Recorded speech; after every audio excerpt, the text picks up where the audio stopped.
بسم اللہ الرحمن الرحیم۔ خطبہ نہج البلاغہ پارٹ 3۔ حضرت آدم علیہ السلام کی تخلیق کے بارے میں جناب امیر علیہ السلام اس خطبہ میں فرماتے ہیں، پھر اللہ نے سخت و نرم اور شیریں و شوردہ زمین سے مٹی جمع کی، اسے پانی سے اتنا بھگویا کہ وہ صاف ہو کر نتھر گئی، اور تری سے اتنا گوندا کہ اس میں لس پیدا ہوگی۔ اس سے ایک ایسی صورت بنائی جس میں موڑ ہیں اور جوڑ اعضاء ہیں اور مختلف حصے، اسے یہاں تک سکھایا کہ وہ خود تھم سکی اور اتنا سخت کیا کہ وہ کھنکھنانے لگی۔ ایک وقت معین اور مدت معلوم تک اسے یوں ہی رہنے دیا، پھر اس میں روح پھونکی تو وہ ایسے انسان کی صورت میں کھڑی ہوگی جو قواعد ذہنی کو حرکت دینے والا، فکری حرکات سے تصرف کرنے والا،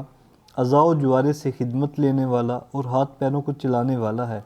اور ایسی شناخت کا مالک ہے جس سے حق و باطل میں تمیز کرتا ہے اور مختلف مزوں، بوؤں، رنگوں اور جنسوں میں فرق کرتا ہے۔ خود رنگ کی مٹی اور ملتے جلتی ہوئی موافق چیزوں اور مخالف ضدوں اور متضاد خطوں سے اس کا خمیر ہوا، یعنی گرمی، سردی، تری، خشکی کا پیکر ہے۔ پھر اللہ تعالیٰ نے فرشتوں سے چاہا کہ وہ اس کی سونپی ہوئی ودیت ادا کریں اور اس کے پیمانے وصیت کو پورا کریں، جو سیدہ آدم کے حکم کو تسلیم کرنے اور اس کی بزرگی کے سامنے تواضع و فروتنی کے لیے تھا۔ اس لیے اللہ تعالیٰ نے کہا کہ آدم کو سجدہ کرو۔ ابلیس کے سوا سب نے سجدہ کیا، اسے عصبیت نے گھیر لیا، بدبختی اس پر چھا گئی، آگ سے پیدا ہونے کی وجہ سے اپنے آپ کو بزرگ و برتر سمجھا اور کھنکھناتی ہوئی مٹی کی مخلوق کو ذلیل جانا۔ اللہ تعالیٰ نے اسے مہلت دی تاکہ وہ پورے طور پر غضب کا مستحق بن جائے اور بنی آدم کی آزمائش پائے تکمیل تک پہنچے اور وعدہ پورا ہو جائے۔ چنانچہ اللہ تعالیٰ نے اس سے کہا کہ تجھے وقت معین کے دن تک کی مہلت ہے۔ پھر اللہ تعالیٰ نے آدم علیہ السلام کو ایسے گھر میں ٹھہرایا جہاں ان کی زندگی کو خوشگوار رکھا، انہیں شیطان اور اس کی عداوت سے بھی ہوشیار کر دیا، لیکن ان کے دشمنوں نے ان کے جنت میں ٹھہرنے اور نیکوکاروں میں مل جل کر رہنے پر حسد کیا اور آخرکار انہیں فریب دے دیا۔ آدم علیہ السلام نے یقین کو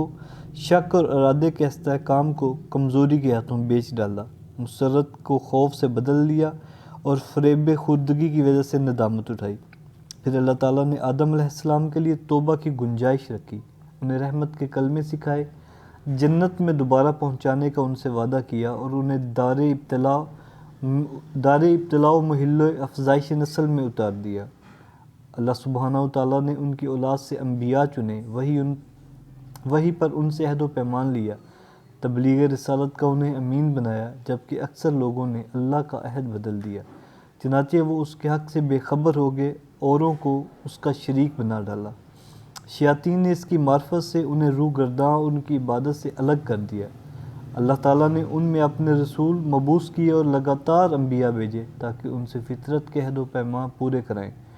اس کی بولی ہوئی نعمتیں یاد دلائیں اور انہیں قدرت کی نشانیاں دکھائیں۔ یہ سروں پر بلند و بام آسمان، ان کے نیچے بچھا ہوا فرش زمین، زندہ رکھنے والا سامان معیشت، فراں کرنے والی اجلیں، بوڑھا کر دینے والی بیماریاں اور پے در پے آنے والے حادثے۔ اللہ سبحانہ و تعالیٰ نے اپنی مخلوق کو بغیر کسی فرستادہ پیغمبر یا آسمانی کتاب یا دلیل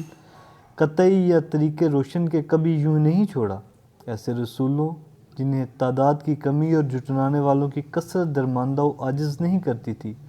ان میں کوئی سابق تھا جس نے بعد میں آنے والے کا نام و نشان بتایا، کوئی بعد میں آیا جس کی پہلے پہچان کروا چکا تھا۔ اس طرح مدتیں گزر گئیں، زمانے بیت گئے، باپ دادوں کی جگہ ان کی اولادیں بس گئیں، یہاں تک کہ اللہ تعالیٰ نے ایفائے عہد نبوت کے لیے محمد صلی اللہ علیہ وآلہ وسلم کو مبعوث کیا، جن کے متعلق نبیوں سے عہد پیمان لیا جا چکا تھا، جن کی علامات ظہور مشہور محل ولادت مبارک و مسعود تھا۔ اس وقت زمین پر بسنے والوں کے مسلک جدا جدا، خواہشیں متفرق و پراگندہ ہیں اور راہیں الگ الگ ہیں، یوں کہ اللہ کو مخلوق سے تشبیہ دیتے، کچھ اس کے ناموں کو بگاڑ دیتے، کچھ اسے چھوڑ کر اوروں کی طرف اشارہ کرتے۔ خداوند عالم نے آپ صلی اللہ علیہ وآلہ وسلم کی وجہ سے انہیں گمراہی سے ہدایت کی راہ پر لگایا اور آپ کے وجود سے انہیں جہالت سے چھڑایا۔ پھر اللہ سبحانہ و تعالیٰ نے محمد صلی اللہ علیہ وآلہ وسلم کو اپنے لقاء و قرب کے لیے چنا، اپنے خاص انعامات آپ کے لیے پسند فرمائے دار دنیا کی بدوباش سے آپ کو بلند تر سمجھا، زحمتوں سے گری ہوئی جگہ سے آپ کے رخ کو موڑا اور دنیا سے باعزت آپ کو اٹھا لیا. بس اوکے.